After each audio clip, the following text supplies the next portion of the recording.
안녕하세요. 수도권 근교에서 카페를 운영하는 30대 여성입니다. 저는 나이가 같은 형님과 함께 살고 있고 카페 일도 같이 하고 있어요. 다시 말해 저와 형님은 특별한 일이 없으면 하루 24시간 내내 같이 붙어 있습니다. 제가 이 이야기를 하면 제 지인들은 아무리 그래도 형님인데 불편하지 않냐고 묻더라고요.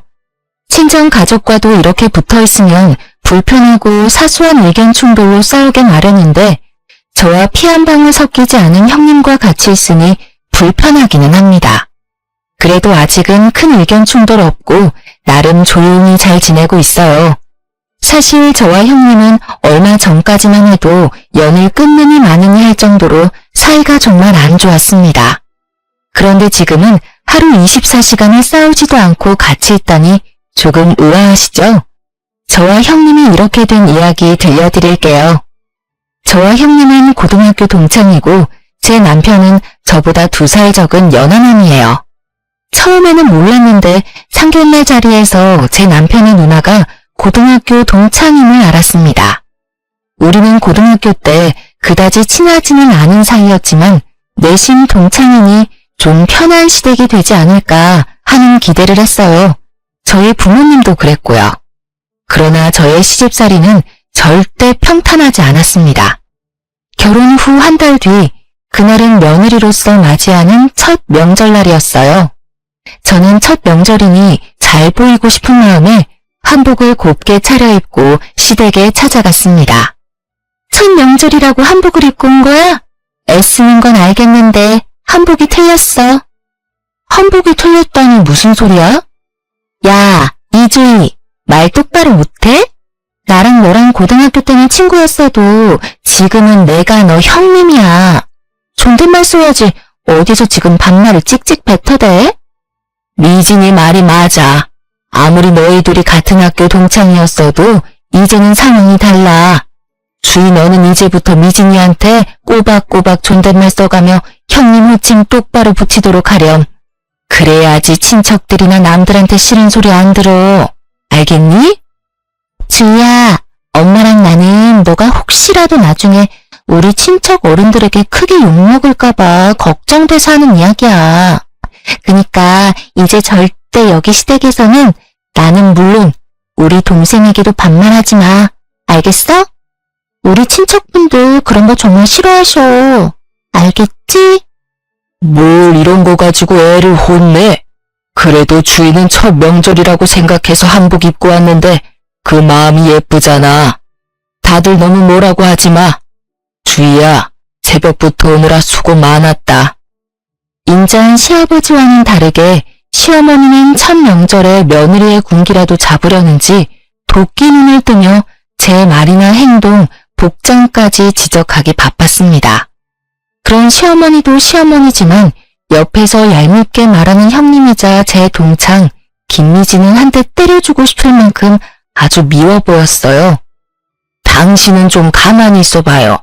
여자들끼리 이야기하는데 뭘 끼어들어? 그냥 아무 말 말고 들어가서 잠이나 자요. 유일한 제 편인 듯 했던 시아버지는 시어머니의 성화에 아무 말도 못하고 큰 방으로 들어가 버렸습니다. 남편은 잠깐 주차장에 짐 가지러 간다더니 하망차사였고 저는 그저 이 상황이 너무 불편했어요. 지금 할 음식이 얼마나 많은데 불편하게 한복을 다 입고 와? 게다가 한복도 그게 뭐니? 너는 노기 홍상도 몰라? 갓 결혼한 사람은 녹색 저고리에 붉은 치마를 입어야 한다는 거. 그래, 맞아. 한복을 입으려면 제대로 입고 와야지. 네 한복만 보면 새색시가 아니라 무슨 파티장 가는 사람인 줄 알겠어. 아, 맞다. 너 고등학교만 졸업했지? 그래서 노기 홍상이라는 단어도 모르겠네. 얼른 옷이나 편한 옷으로 갈아입고 와. 왜 시키지도 않은 짓을 해서 이렇게 사람 정신 사납게 만드는지 원. 빨리 이 옷으로 갈아입고 나와라. 할 일 많다. 시어머니는 저를 창고방으로 밀어넣으며 몸빼 바지에 목이 늘어난 티셔츠를 던져주셨습니다. 저는 기껏 예쁘게 차려입고 왔는데 칭찬은커녕 구박이나 듣고 있으니 너무 속상했어요. 시어머니가 던져주신 옷으로 갈아입으며 앞으로 시댁에서 무시당하지 않고 살려면 정신 똑바로 차려야겠다고 생각했습니다. 옷을 다 갈아입고 나오니 형님이 제 앞에 천조가리를 하나 던졌어요. 자, 이거 선물. 네 몸빼바지랑 잘 어울리겠네.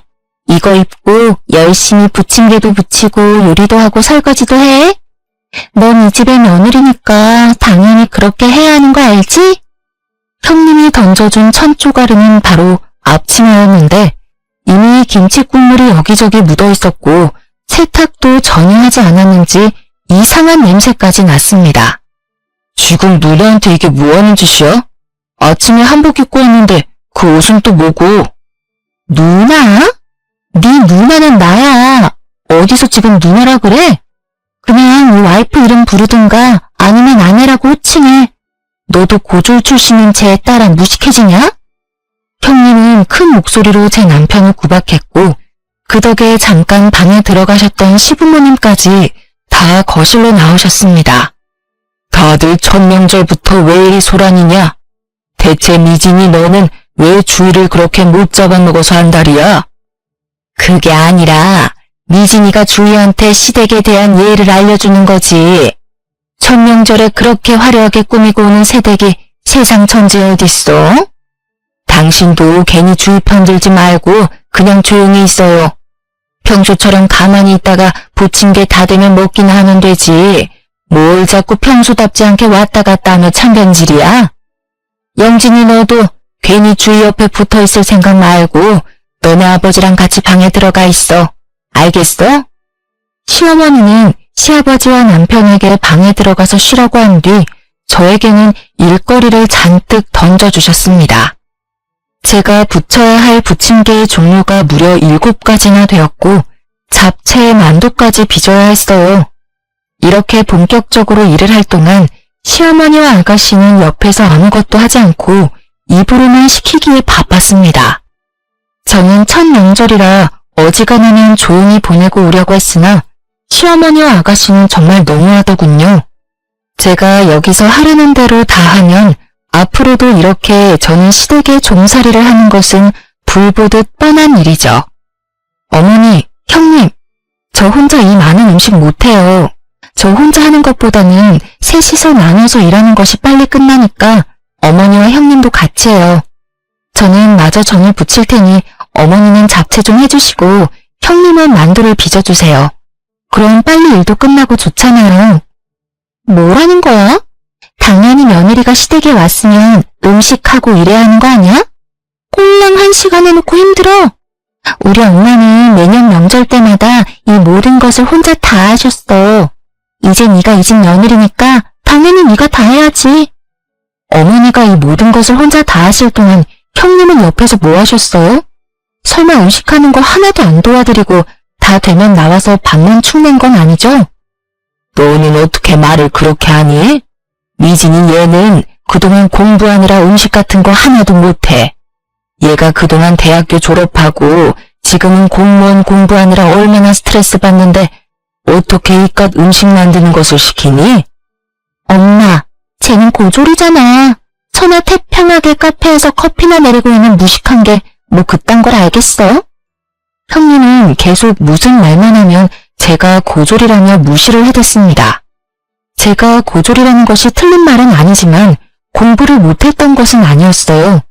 사실 고등학교 때 저는 전교 1등을 도맡아서 했고 형님은 전교 2등이었습니다. 저는 고등학교 졸업 후 대한민국 사람이라면 누구나 알만한 좋은 대학교에 입학은 했으나 대학교 입학 후 집안 형편이 어려워져서 어쩔 수 없이 중퇴했어요. 그 뒤로 과외부터 시작해서 편의점, 음식점 등 불법적인 곳만 아니면 어디든 가서 아르바이트하며 돈을 모았습니다. 그러기를 2년 정도 지나니 적지 않은 돈이 모였고 그 돈으로 다시 대학교에 갈까 했으나 대학교보다는 제 사업을 시작해보는 것이 더 좋겠다는 생각이 들었어요. 그래서 카페를 차렸고 많은 시행착오 끝에 지금은 풍족하게 먹고 살 정도의 순수익으로 나오고 있습니다. 제가 이렇게 될 동안 형님은 수도권 4년제 대학교에 입학하여 무사히 졸업했어요. 아이, 고졸, 조금 있으면 점심시간이라 밥도 차려야 하는데 좀 서둘러. 언제 음식을 다 하려고 그래? 형님은 저를 고졸이라며 계속 비꼬면서 말을 했고 제가 한마디 하려던 차 남편이 먼저 형님에게 화를 내기 시작했습니다. 김미진, 너 진짜 너무한다. 어떻게 내 와이프한테 그딴 식으로 말해? 솔직히 내 와이프 고졸이기는 하지만 그래도 백수의 명품만 밝히는 너보다 훨씬 더 열심히 살아. 너가 그렇게 함부로 말할 사람 아니라고. 어쭈, 지금 네 와이프라고 편드냐? 아이고, 결혼 안 한 사람 억울해서 어디 살겠어? 사실 형님은 대학교 졸업 후 오랜 기간을 취업준비생으로만 있다가 30살이 넘은 지금은 4년째 공무원 시험 준비를 하고 있었어요. 다시 말해 형님은 대학교 졸업 후 그 어느 회사에 들어가 본 적도 없고 그저 취업 준비와 공부만 하며 살았습니다. 그냥 부모님의 돈으로 먹고 사는 백수였던 것이죠. 솔직히 가슴에 손을 얹고 생각해봐. 네가 이 집에서 뭘 하는데? 엄마 도와서 집안일을 거들기를 하냐? 아니면 나가서 돈을 벌어오기를 하냐?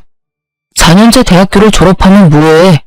30살이나 넘긴 지금까지 취업 하나 못해서 아직도 부모님 돈이나 타먹고 살면서. 그리고 꼴의 분수를 알아야지. 명품은 또 오지게 밝혀요. 내가 뭐 놀기만 해? 나 그래서 지금 공부하잖아.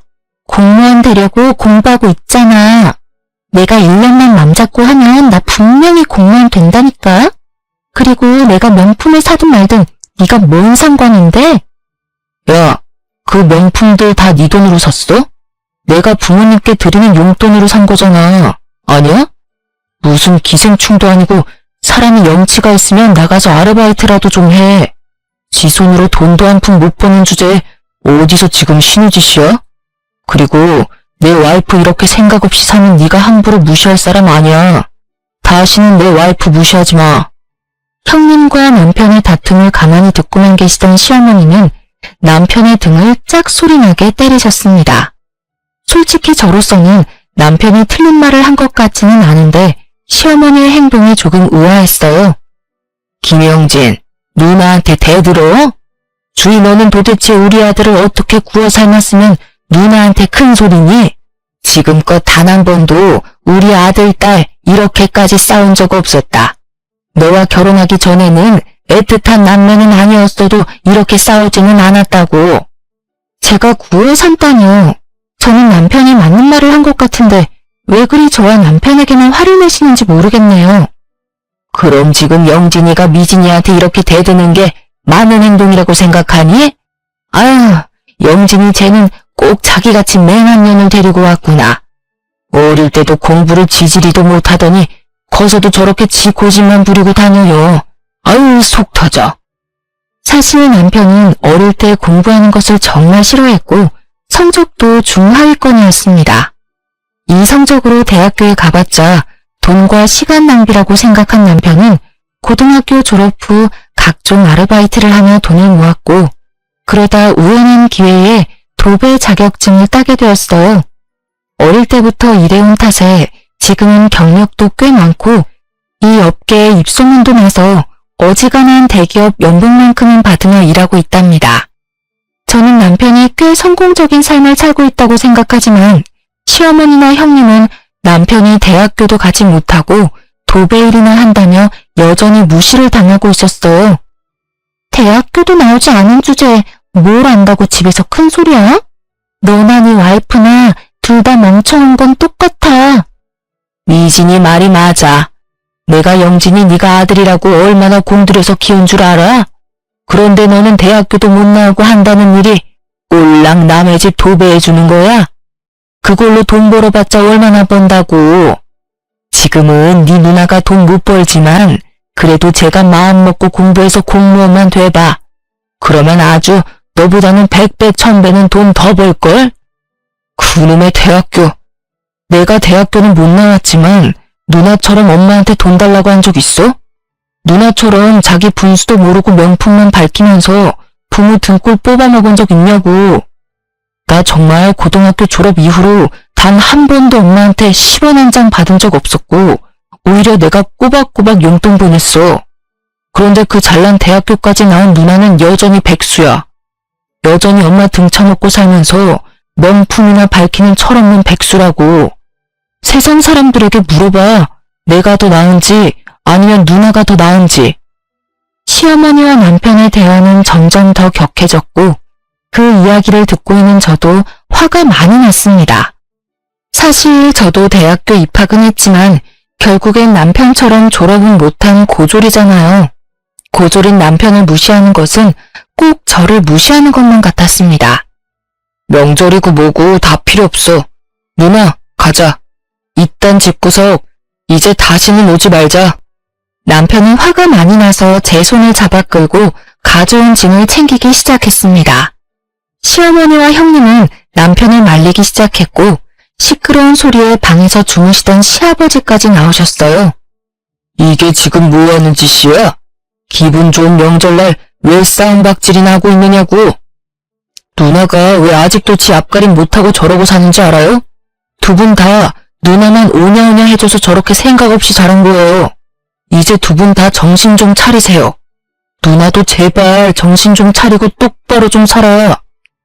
너 지금 말 다 했냐? 이게 지금 어디서 누나한테 정신 차리라고 훈계질이야? 이래서 집에 여자가 잘 들어와야 하는데 며느리가 공부 잘하는 며느리였으면 이 상황을 현명하고 지혜롭게 마무리했을 텐데 주이모한테 실망이구나. 네? 아버지, 지금 어떻게 말씀을 그렇게 하세요?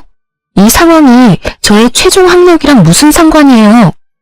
저에게 한없이 인자하셨던 시아버지마저 저의 최종 학력을 들먹이며 이 모든 상황이 다 저 때문에 일어난 것처럼 탓하셨습니다.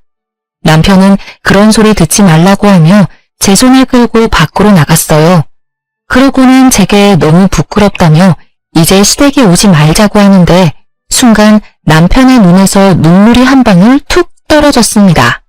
그 눈물을 보니 그동안 이렇게 차별만 당하고 살아왔을 남편이 짠했어요. 그리고 며칠 뒤 한창 바쁘게 일하고 있는데 시어머니가 제 카페에 찾아오셨습니다. 시어머니는 생각보다 큰 규모의 손님도 적지 않은 것을 보고 놀란 표정을 지으셨어요. 생각보다 카페가 크고 손님도 많구나. 명절에는 나나 미진이가 조금 과한 것 같았어. 그런데 아무리 그래도 그렇지 어떻게 며느리가 첫 명절에 그러고 가버리니? 남편이 제 손을 끌고 나가버리는데 어떻게 해요? 그럼 그 상황에서 저만 안 간다고 버텨요? 하여튼 말 대답은. 그건 그렇고 돈 좀 있니? 돈 있으면 좀 줘봐. 갑자기 웬 돈이요? 뭐 필요하신 거라도 있으세요? 그게 아니라 우리 미진이 말이다. 비록 지금은 직장이 없는 백수지만 언젠간 공무원도 될 건데 남들 보기에 없어 보이면 안 되잖아. 옷, 가방, 신발 다 명품인데 미진이가 자동차가 없어. 그래서 이번에 미진이한테 외제차 한 대 사주려는데 너가 돈 좀 줘. 시어머니는 당당하게 형님이 자동차를 사야 하니 돈 좀 달라고 하셨습니다. 일반 중고차를 사달라고 해도 기가 막힐 판국에 저도 못 끌고 다니는 외제차를 사달라니 순간 제가 잘못 들었나 싶었어요. 형님 외제차를 제가 사라고요? 아무리 그래도 그건 아니죠. 제가 뭐 엄청난 갑부도 아니고 무슨 수로 외제차를 사요? 아니긴 뭐가 아니니? 세상에 딱 하나뿐인 너의 신우이를 위해서 그것도 못 해줘? 그래, 지금은 돈 아깝다고 생각할 수 있어. 그런데 우리 미진이가 이악 물고 공부해서 공무원만 돼봐. 그럼 설마 외제차 사준 너를 모른 척 하겠어? 외제차가 한두 푼도 아니고 어떻게 쉽게 사줘요. 그리고 자동차를 끌고 다니려면 면허증이 있어야 하는데 면허는 있어요? 형님 면허증 없는 거로 알고 있는데요. 이번에 필기시험 보긴 봤는데 떨어졌나 보더라. 그래도 고등학교 때 전교 2등까지 한 아이니 다음엔 붙겠지. 아직 운전면허증도 없으면서 무슨 외제차예요. 그리고 저는 형님이 면허증이 있어도 그 돈 절대 못 보태요.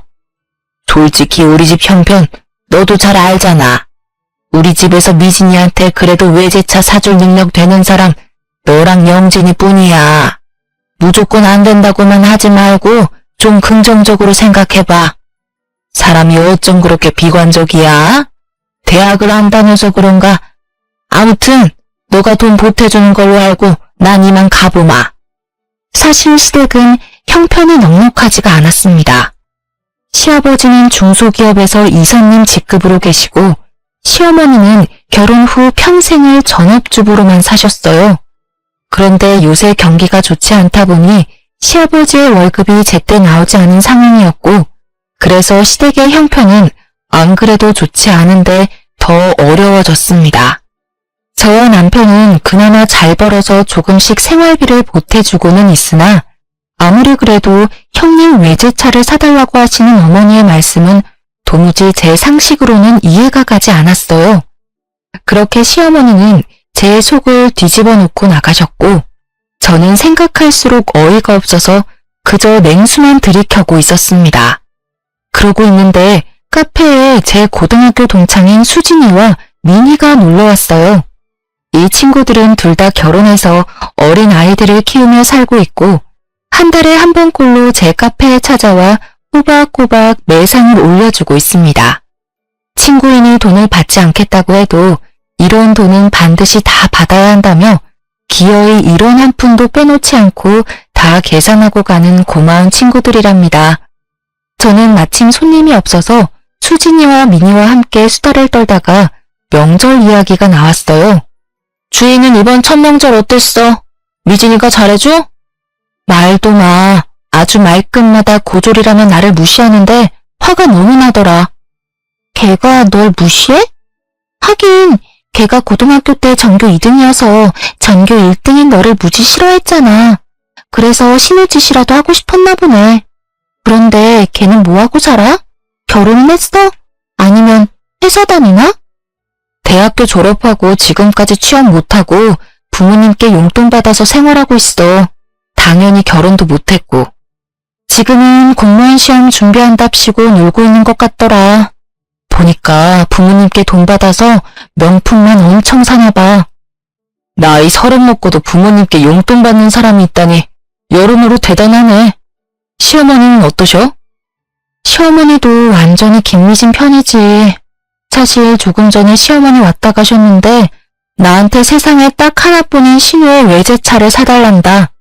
나도 못 끌고 다니는 외제차를 내가 사줘야 하는 거니? 네가 왜 미진이 걔 차를 사줘? 게다가 외제차? 외제차가 네 집 걔 이름도 아니고 그걸 어떻게 사줘? 정말 너무하시네. 근데 웃긴 건 우리 형님 말이다. 운전면허도 없어. 심지어 이번에 면허 필기 시험에서 뚝 떨어졌어. 우리 셋은 한참을 신나게 이야기하고 있는데 갑자기 민희가 옆을 보며 당황하는 표정을 지었습니다. 민희의 시선을 따라가 보니 거기에는 형님이 화가 잔뜩 난 표정으로 저를 두리번거리며 찾고 있었어요. 그러다 형님과 제가 눈이 마주쳤고 형님은 바로 저한테 다가왔습니다. 야, 너 우리 엄마한테 내 차 못 사준다고 했다며? 이진이 오랜만이다. 잘 지냈어? 기둥 뒤에 가려져서 못 봤네. 너희 셋은 아직도 연락하며 지내? 나야 뭐 그럭저럭 잘 지내지 뭐.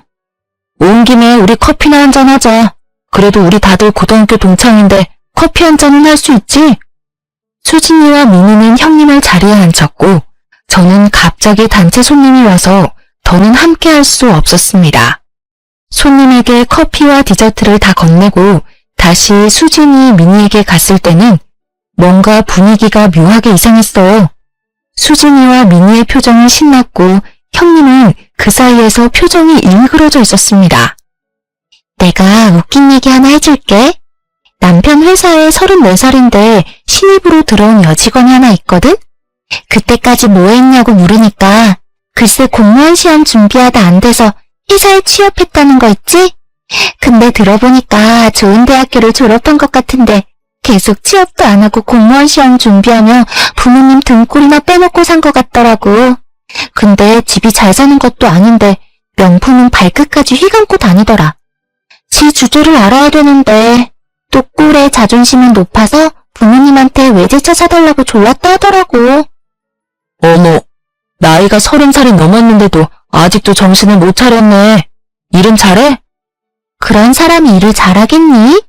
이번에 회사에 외근이 많아지면서 회사에서도 운전면허 따라고 했는데 필기시험도 떨어졌다더라. 자기 말로는 대한민국 인류대학을 나왔다는데 필기시험을 떨어진 게 말이 되니? 그냥 생각 자체가 없는 사람인가 보다. 그 나이 먹도록 아직도 부모님 돈으로 살고 싶을까? 나라면 적어도 편의점 아르바이트라도 하면서 내 생활비는 벌었을 거야. 어머, 근데 미진아, 어디 아파? 표정이 왜 이렇게 안 좋아? 얼굴은 또 왜 이렇게 빨개? 열이라도 나나? 아니, 그냥 나 먼저 간다. 형님은 후다닥 나가버리고 그 모습을 본 수진이와 미니는 배꼽을 잡고 웃었습니다. 들어보니까 제가 손님 응대하느라 바쁜 동안 수진이와 미니가 계속 대화를 나누며 은근히 형님을 무시했나 보더라고요.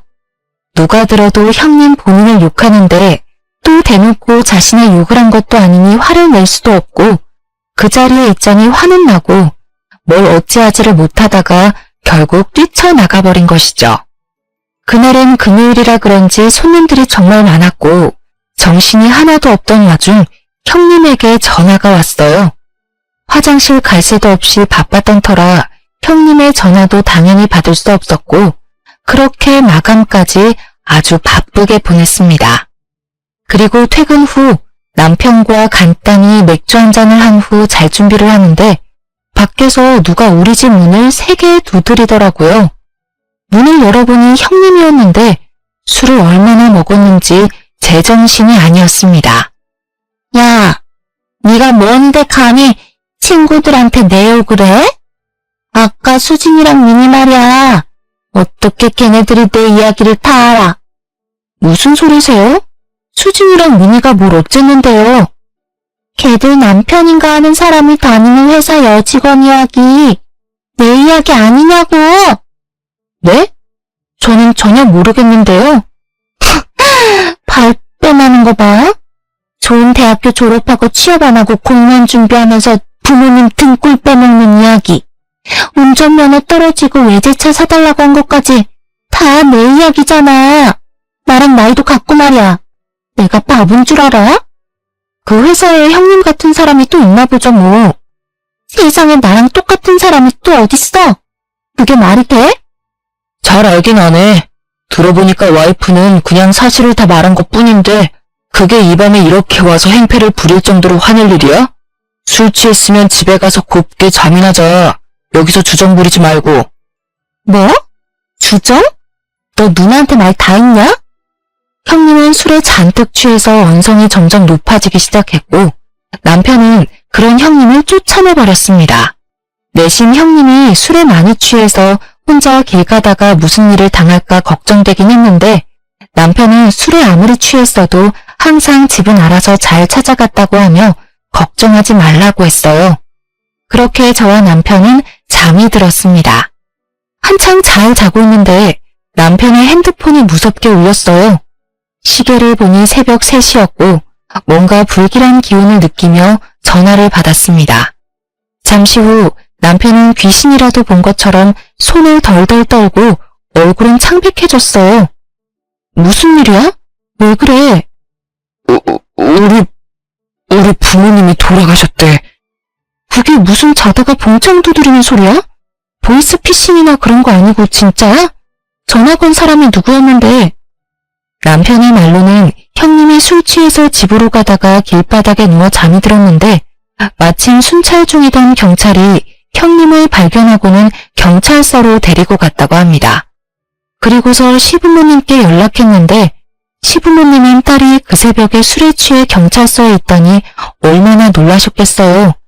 그래서 정신없이 운전하다가 화물차를 들이박아 교통사고가 크게 나서 현장에서 돌아가셨다는 것입니다.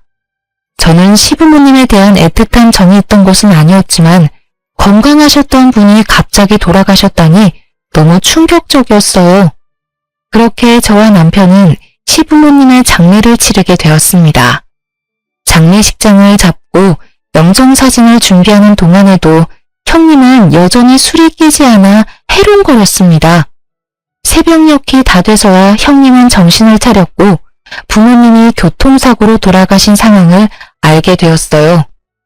지금껏 제대로 된 효도도 못했는데 나 때문에 돌아가신 거야, 나 때문에. 내가 술만 먹지 않았어도. 형님은 어린 아기처럼 발을 동동 구르며 우는데 그래도 고등학교 때부터 알던 사이라 그런지 안타까워 보였습니다. 그래서 형님 옆에 앉아 형님의 어깨를 토닥였는데 형님은 저를 째려보더니 확 미는 것이 아니겠어요? 이게 다 너 때문이야. 네가 우리 엄마가 찾아갔을 때 돈 빌려준다는 소리만 했어도, 아니지, 수진, 민이 그년들한테 내 이야기만 하지 않았어도 내가 이렇게 술을 마시지 않았을 거다냐. 그럼 우리 부모님 두 분 다 이렇게 허망하게 돌아가시지는 않았겠지. 형님의 어이없는 억지에 저는 기가 막혀서 말이 안 나왔습니다. 사고로 돌아가신 것을 다 제 탓을 하는데 제가 거기서 뭐라 맞받아칠 말이 하나도 생각이 나지 않더라고요. 너도 솔직히 우리 부모님 싫었지? 넌 지금 속으로 신나서 만세삼창이라도 부르고 싶겠다, 그치? 무슨 말을 그렇게 해. 내가 형님이라고 대접해주니까 웃음냐? 둘 다 그만해. 여기 부모님 장례식장이야. 싸움터 아니라고. 싸우더라도 장례식 다 끝나고 싸워.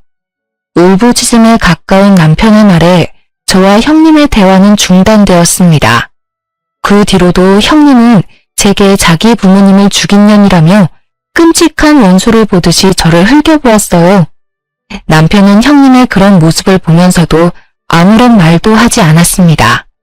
그저 부모를 잃은 상실감과 깊은 슬픔에 빠져 주변 상황 따위는 전혀 보이지 않는 듯 했어요. 저는 그런 남편을 따라 형님이 제게 어떤 소리를 하든 철저히 못 들은 척하며 손님맞이를 했습니다. 형님은 그런 제가 더 얄미워 보였는지 더 큰 소리로 제 욕을 해대기 시작했지만 저나 남편이나 그런 형님을 무시했어요.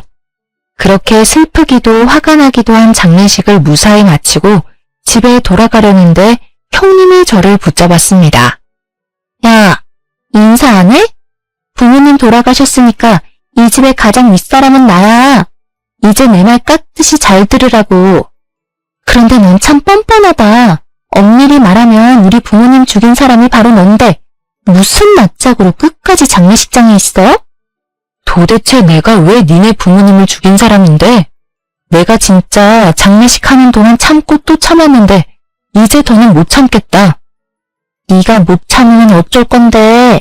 그래봤자 넌 내 동생의 와이프, 즉 내 미치야. 알겠어? 그리고 시부모님 돌아가셨다고 바로 나한테 반말이냐? 야, 존댓말 똑바로 안 해? 형님은 저에게 매섭게 눈을 부라리며 제 뺨을 때렸습니다.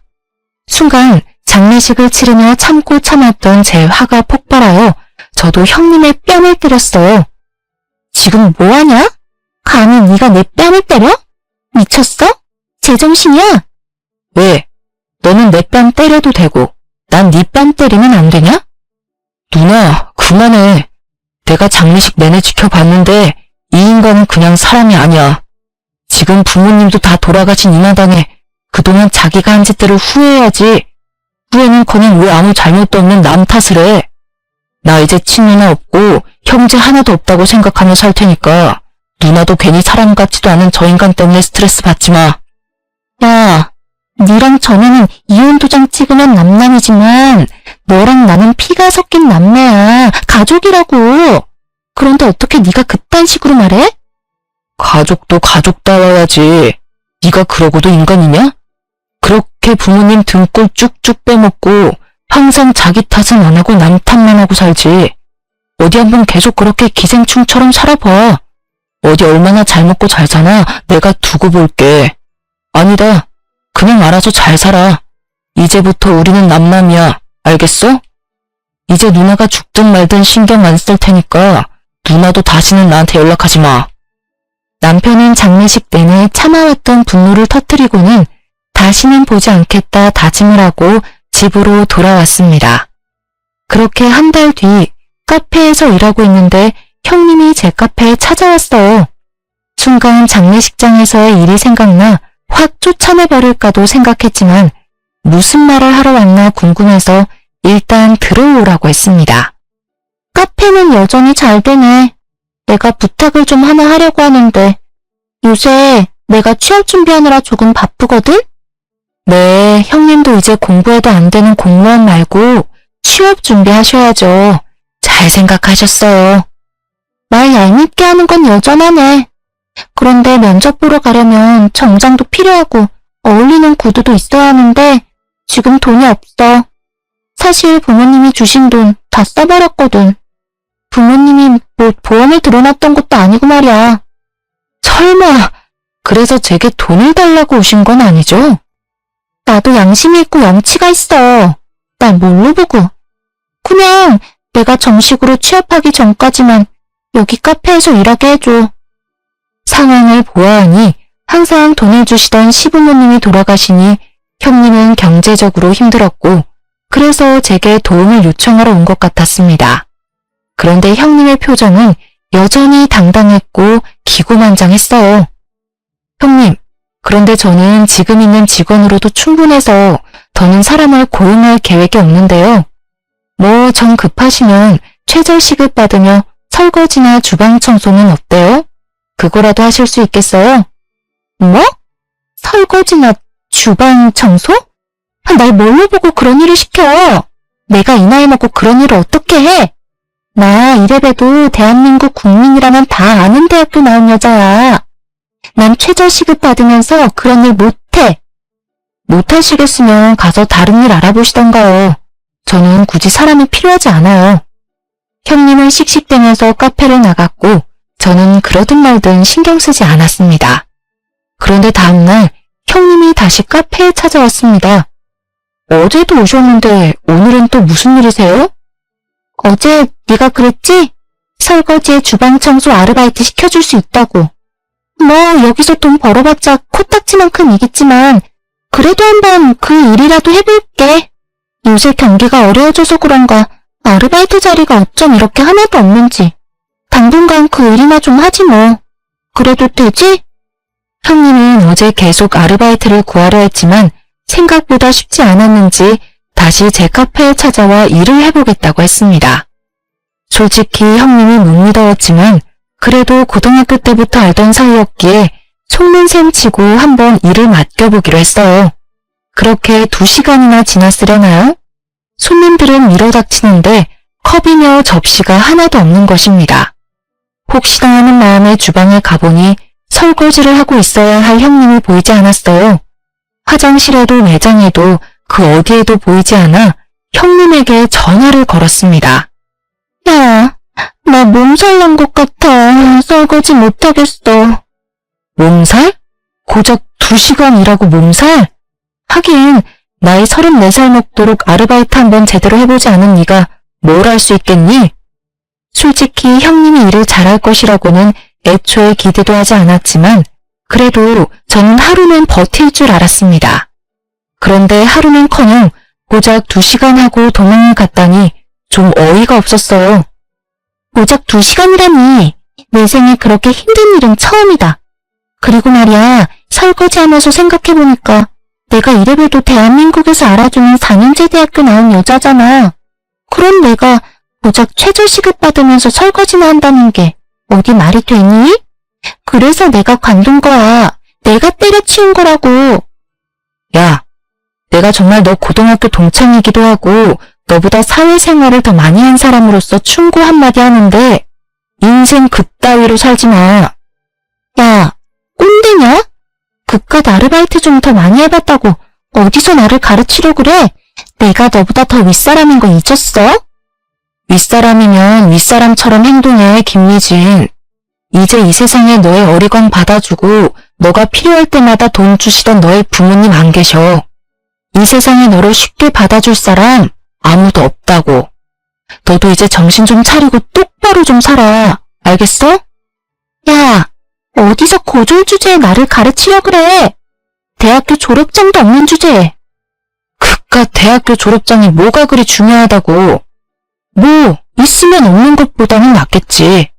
그런데 말이야, 지금 세상이 변했어.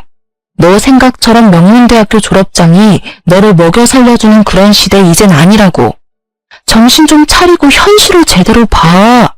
알겠어? 내가 마음만 먹으면 대기업 어디든 다 갈 수 있어. 알아? 나중에 내가 대기업 취직하면 나한테 돈 달라는 소리만 하지 마. 그래, 제발 부탁이다. 제발 마음 좀 딱 먹고 대기업이든 중소기업이든 어디 회사 생활이나 한번 좀 해봐.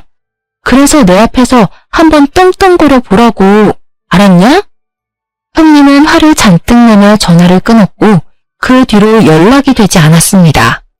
엄밀히 말하면 저나 남편이나 굳이 형님에게 연락하지 않았어요.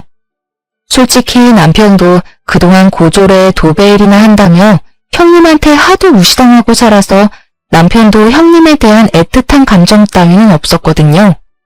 그 뒤로 석 달이 지났습니다. 카페는 여전히 잘 되고 있었고 특히 그날은 개업 이래로 최대의 매출을 찍은 날이라 뿌듯하고 즐거운 마음으로 가게를 정리하고 있었어요.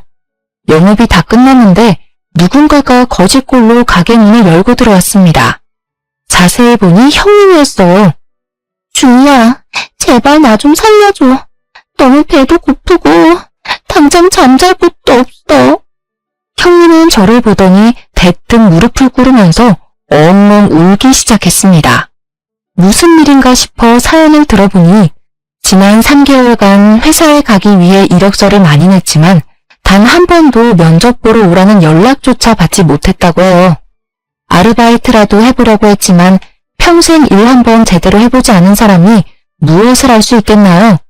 당연히 갈 때마다 혼만 잔뜩 나다 쫓겨났다고 합니다. 당장 먹고 살 방법이 없어져서 집도 다 팔고 부모님의 돈으로 샀던 명품 가방도 다 팔고 찜질방을 전전하며 살았다고 해요. 그래서 말인데 나 오늘 너네 집에 가서 자면 안 될까? 정말 이제는 밖에서 노숙해야 할 판이야. 아무것도 없다고. 형님은 애처로운 눈빛으로 제게 부탁을 했지만 그동안 형님이 저를 무시했으니까 솔직히 같이 집에 가기 싫었어요. 남편에게 전화해서 물어보니 남편 역시 절대 안 된다고 하더군요. 그런데 또 여자인데 밖에서 자라고 할 수는 없으니 그냥 가게에서 자라고 하고 왔습니다. 다음날 저는 카페에 출근해서 깜짝 놀랐어요. 솔직히 그동안 형님의 행적을 보았을 때 카페에 엉망진창이 되어 있을 것으로 생각했습니다. 그런데 시키지도 않은 가게 청소에 정리까지 다 해놨더라고요. 그 모습을 보니 형님이 아주 약간 철이 든 것으로 보여서 속는 셈 치고 형님에게 설거지 좀 해달라고 했습니다. 설거지? 알았어. 내가 할게. 또 시킬 일 있으면 뭐든 말만 해. 나 열심히 일할게. 쫓아내지만 말아줘. 형님은 제 말이 떨어지기가 무섭게 주방으로 들어가 컵과 그릇에 광이 날 때까지 설거지를 열심히 했습니다. 그 뒤로도 가게의 온갖 구중일을 도맡아 했어요. 그리고 4개월이 지난 지금까지도 눈땡이 한번 부리지 않고 아주 열심히 일하고 있답니다. 지금은 달라진 형님과 함께 우리 집에서 같이 생활하고 있어요. 사실 불편하기는 하지만 그래도 형님이 집안일도 잘 도와주고 있습니다. 그동안 형님에 대한 안 좋은 기억만 가득한 저와 남편이지만 이제 마음의 벽을 허물고 서서히 형님을 가족으로 받아들여 보려고 해요. 저와 형님의 길고 긴 이야기는 여기까지입니다. 사실 여기에 이렇게 사연을 보내는 것이 형님의 욕을 쓰는 것 같아 조금 찔리기는 하지만 그래도 형님도 한번 우리 이야기 써보라고 해서 이렇게 글을 남겼어요. 마지막으로 여기에 제 동창이자 형님인 미진이에게 한마디 하고 싶네요. 미진아, 한동안은 내가 너를 오해했지만 그래도 이제는 평생 가족으로 함께 늙어가고 싶다. 우리 이제는 제발 싸우지 말고 행복하게 살자. 지금까지 저의 이야기 들어주셔서 감사합니다.